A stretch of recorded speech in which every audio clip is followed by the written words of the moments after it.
अस्सलाम वालेकुम नाजरीन, एक नए व्लॉग के साथ आपकी खिदमत में हाजिर है। नाजरीन, हम इस वक्त मौजूद हैं सुप्रीम कोर्ट ऑफ पाकिस्तान में, जहां पर अब से कुछ देर कबल एक बड़ा और एक अहम फैसला सुनाया गया है और शरीफ खानदान के ऊपर एक और जुमा आज भारी पड़ा है। आज चीफ जस्टिस उमर अता बंदयाल साहब ने अपनी रिटायरमेंट से एक दिन पहले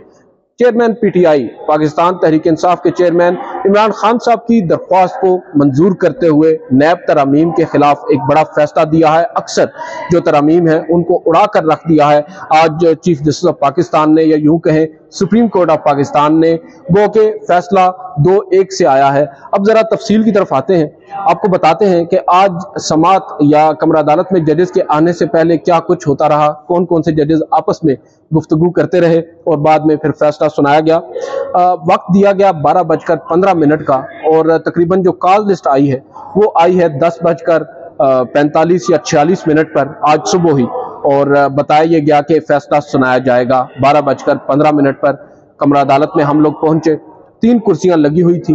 मगर जजेस 12:15 पर नहीं आए। हमने ख्याल किया कि शायद 12:30 बजे तक आ जाएंगे, क्योंकि आज जुमे का दिन भी है और जुमे के रोज मोस्टली जो अदालती वक्त होता है वो होता तो 12 बजे तक है, लेकिन 1 बजे तक एक्सीड कर लिया जाता है गैर मामूली सूरत हाल में, क्योंकि नमाज 1 बजे के बाद होती है। बेंच नहीं आया, 12:30 हुए तब भी बेंच नहीं आया और उसके बाद फिर इंतजार तवील होता गया। मेरी नज़र अचानक उस सेरेमोनियल हॉल में पड़ी जिसके जरिए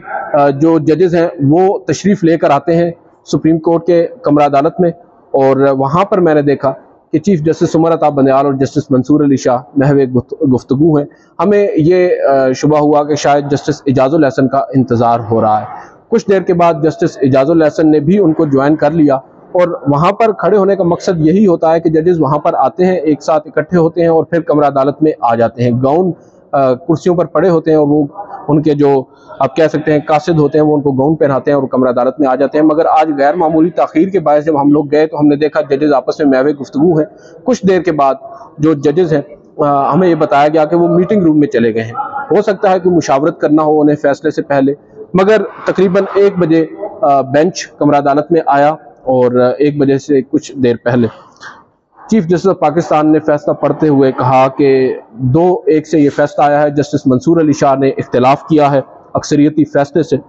और जो अक्सरियती फैसला है अगर उसको मैं आपको बताऊं, चीफ जस्टिस ने कहा कि हम आपको सैलिएंट फीचर्स जो हैं वो पढ़कर बता देते हैं, तफसील बाद में ऑब्वियसली जारी होगी।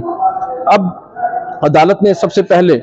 तो जो आइन का आर्टिकल 9 है, 14 है, 19A है,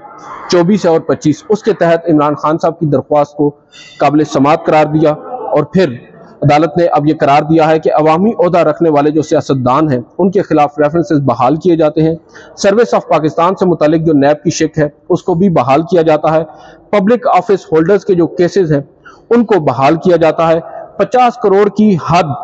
तक रेफरेंस नैब दायरा-ए-कार से खारिज करार देने की जो तरमीम है उसको या शिक है उसको भी कलअदम करार दे दिया गया है। अब 50 करोड़ से कम के भी केसेस नैब डिसाइड कर सकता है। खत्म होने वाले रेफरेंसेस को उसी दिन आप कह सकते हैं कि जो खत्म किए गए हैं रेफरेंसेस इन नैब तरमीम के बाद उनको उसी दिन से बहाल किया जाता है जब से ये तरमीम आई हैं।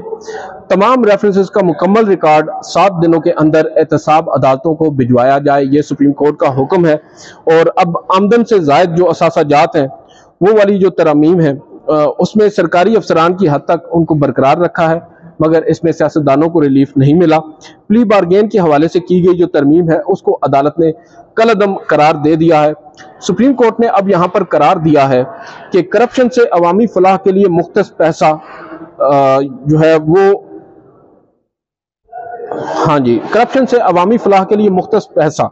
कहीं और खर्च किया जाता है तो बुनियादी इंसानी हकूक मुतासर होते हैं। यहाँ पर चीफ जस्टिस उमर अता बंदयाल जाते जाते जस्टिस मंसूर अली शाह के उस सवाल का जवाब दे रहे हैं कि किस तरह इस केस के अंदर या इन हालिया नैब तरमीम से बुनियादी इंसानी हकूक मुतासर हुए हैं। तो शायद यहाँ पर चीफ जस्टिस उनको ये बताने की कोशिश कर रहे हैं कि जो करप्शन है उससे अवामी फलाह के लिए जो पैसा मुख्तस होता है वो अगर किसी और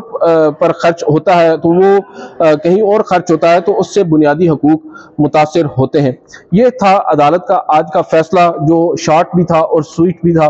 और अब देखते हैं कि इस फैसले के बाद क्या कुछ होता है। अब दिलचस्प बात ये नहीं है कि ये फैसला आया है और इन लोगों के खिलाफ मैं आपको नाम भी बता देता हूँ कौन कौन बेनिफिशरी थे इन नैब तरमीम के। निगरान वज़ीर आज़म जो हैं अनवारुल हक काकड़ साहब, बताया जा रहा है कि वो भी बेनिफिशरी हैं। उसके बाद नवाज शरीफ साहब साबिक वज़ीर आज़म शहबाज शरीफ साहब, उनके साहबजादे हमजा शहबाज, उनकी साहबजादी नवाज शरीफ साहब की साहबजादी मरियम नवाज साहिबा, आसिफ अली जरदारी साहब, उनकी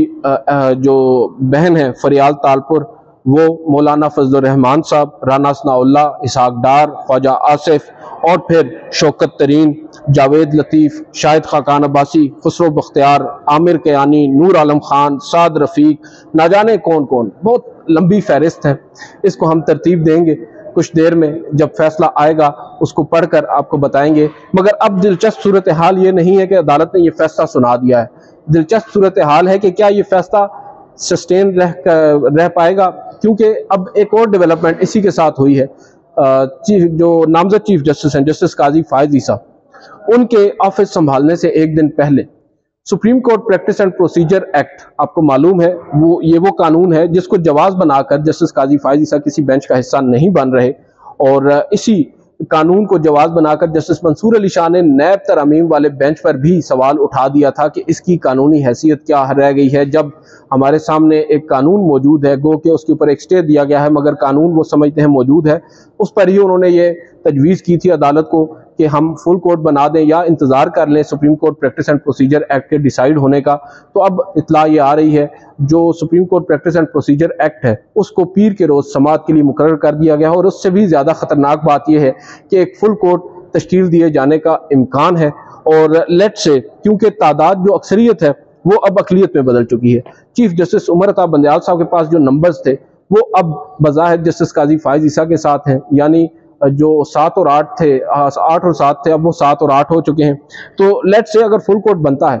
और यहाँ पर जो कानून है supreme court practice and procedure act 2023, जिसमें ये करार दिया गया था कि चीफ जस्टिस जो है वो अज खुद या अपने तौर पर यकतरफा तौर पर ये फैसला नहीं कर सकते कि कौन सा बेंच कौन सा मुकदमा सुनेगा और किस केस को समाअत के लिए मुकर्रर करना है, ये इख्तियार उस कानून के तहत 3 रुकनी कमेटी को भेज दिया गया था, जो सीनियर तरीन चीफ जस्टिस के अलावा 2 जजेस पर मुश्तमिल, 3 जजेस पर बेसिकली वो मुश्तमिल होगी, चीफ जस्टिस और 2 सीनियर जजेस।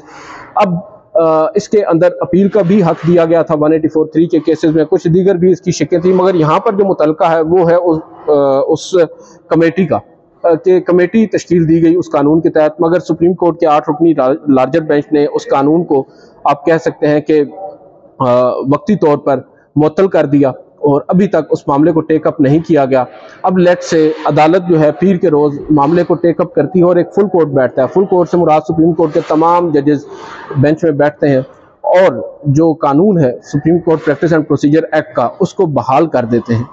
यानी उसको कलअदम नहीं करार देते बल्कि उसको बहाल कर देते हैं। तो फिर क्या उस कानून के आने के बाद से अब तक जितने भी मुकदमात सुप्रीम कोर्ट के अंदर बेंचेस बिलखसूस तश्कील पाए हैं और उनके जो दिए गए फैसले हैं वो बरकरार रहेंगे, ये एक बहुत बड़ा सवाल है और इस सवाल का जवाब आज हम भी तलाश करने की कोशिश कर रहे हैं। और कोशिश इसी में है कि पता चले कि क्या जस्टिस काजी फायज ईसा अपने चीफ जस्टिस बनने के बाद सबसे पहला काम फुल कोर्ट बेंच बनाने का कर रहे हैं या नहीं, क्योंकि इम्कान यही है। और जस्टिस काजी फायज ईसा माजी में इस बात का मुतालबा भी कर चुके हैं और अब उनके लिए कोर्ट में बैठने का इसके अलावा कोई रास्ता भी नहीं है। अगर supreme court practice and procedure act के खिलाफ जो हुक्म इम्तना है वो बरकरार रहता है तो जस्टिस काजी फायज ईसा बतौर चीफ जस्टिस भी उस बेंच में नहीं बैठेंगे, किसी भी बेंच में नहीं बैठेंगे, क्योंकि वो ये समझते हैं कि पहले supreme court practice and procedure act को डिसाइड होना चाहिए। तो अब यहाँ पर सबसे अहम सवाल ये है कि क्या अगर अदालत उस कानून को बरकरार रखती है तो फिर जो नैब तरमीम का फैसला आज सुप्रीम कोर्ट के 3 रुकनी खसूसी बेंच ने दिया है ये बरकरार रह पाएगा या नहीं। इसके ऊपर अपने खदशात का इजहार जस्टिस मंसूर अली शाह माजी में कर चुके हैं और अब अगर ऐसा होता है तो फिर जो नैब तरमीम हुई हैं वो बहाल रहेंगी और जिन लोगों को रिलीफ मिला था, जिनकी मैंने आपको फहरिस्त एक बताई है कौन कौन इसमें शामिल हैं, साबिक वज़ीर आज़म हैं, मौजूदा निगरान वज़ीर आज़म भी हैं, मरियम नवाज भी हैं, ना सिर्फ आपकी माजी की लीडरशिप बल्कि मुस्तकबिल की भी जो लीडरशिप है वो सब इससे मुस्तफीद हुए हैं। दो के इमरान खान साहब उनको जो खुद पिटिशनर है इस केस के अंदर वो भी मुतासिर होंगे अगर आज का ये फैसला बरकरार रहता है। अब्दुल कादिर ट्रस्ट केस के अंदर उनका भी मुकदमा जो है वो मुतासिर होगा और इमरान खान साहब को भी इसमें काफ़ी ज़्यादा नुकसान बर्दाश्त करना पड़ सकता है अगर ये फैसला बरकरार रहे। तो इसकी एक वजह यह है कि जो इमरान खान साहब हैं उन्होंने पहले भी यहाँ पर ये बात बताना ज़रूरी है कि खुद कहा था कि मैं इन तरामीम से फ़ायदा नहीं लूँगा और उन्होंने अपना बयान हल्फी अदालत में सुप्रीम कोर्ट में जमा करवाया था। और मैं ये समझता हूँ कि वो बयान हल्फी उसका जो आप कह सकते हैं कि उसकी सिग्निफिकेंस इस हद तक थी कि जजेस भी शायद उनके सामने भी इनका जो लोकल स्टैंड आया है वो ज़्यादा मज़ीद मजबूत हुआ। अब देखते हैं जस्टिस मंसूर अली शाह ने अपने इख्तिलाफी नोट में क्या लिखा है, वो अभी जारी होगा तो हम आपके साथ शेयर भी करेंगे क्योंकि हमें उसमें बहुत से सवालात के जवाबात मिल जाएंगे जिन खदशात का हम इजहार कर रहे हैं। और एक और पॉसिबिलिटी ये भी है कि अब लेट से जो मुतासरा फरीक हैं वो इस अदालती फैसले को सुप्रीम कोर्ट में चैलेंज करते हैं या रिव्यू पिटीशन फाइल करते हैं। ऑब्वियसली उस फुल कोर्ट के उस नए बेंच के अंदर जो रिव्यू पिटीशंस को सुनेगा चीफ जस्टिस उमर अता बंदयाल तो होंगे नहीं, जस्टिस मंसूर अली शाह और जस्टिस इजाजुल हसन के अलावा उसमें किसको शामिल किया जाएगा और क्या फिर जो आज अक्सरियती फैसला 2-1 से आया है कल वही अकलीती फैसला ना बन जाए और जो आज जस्टिस मंसूर अली शाह साहब का इख्तिलाफी नोट होगा वो कल अक्सरियती फैसला इसमें ना बन जाए। तो कुछ भी पॉसिबल हो सकता है। जो टसल है जजेस के दरमियान वो भी बाज़ाब्ता तौर पर सामने आ सकती है। कुछ इतलात ये भी आ रही हैं कि चीफ जस्टिस जो इंतज़ामी तौर पर एक मीटिंग होती है फुल कोर्ट मीटिंग हम जिसको कहते हैं जो ओपन कोर्ट में नहीं होती वो बंद कमरे में होती है, शायद जस्टिस काजी फायज़ ईसा चीफ जस्टिस बनने के बाद वो फुल कोर्ट मीटिंग भी ओपन कोर्ट के अंदर कमरा अदालत नंबर 1 के अंदर बुला लें। तो इस तरह की बड़ी बड़ी खबरें अब आना शुरू हो चुकी हैं और आपको बताएंगे मजीद भी क्या इसमें तफसीलात सामने आती हैं। बिलखसूस इस अदालती फैसले का हम इंतज़ार कर रहे हैं जो आज चीफ जस्टिस उमर अता बंदयाल साहब ने अपनी रिटायरमेंट से एक दिन कबल जारी किया है। ये बम उन्होंने फोड़ तो दिया है और जाते जाते उन तमाम लोगों को जवाब दे दिया है जो उनके बतौर चीफ जस्टिस जो दौर था उसमें उन पर तनकीद करते रहे, उनकी अदालत के बाहर जल्द से जुलूस करते रहे और आप कह सकते हैं कि काफ़ी हद तक मलाइन किया गया चीफ जस्टिस को, मगर जाते जाते उन्होंने भी अपना बदला लिया है और क्या खूब लिया है। आज की इस वीडियो से इतना ही, इजाज़त दीजिए, अल्लाह हाफ़िज़।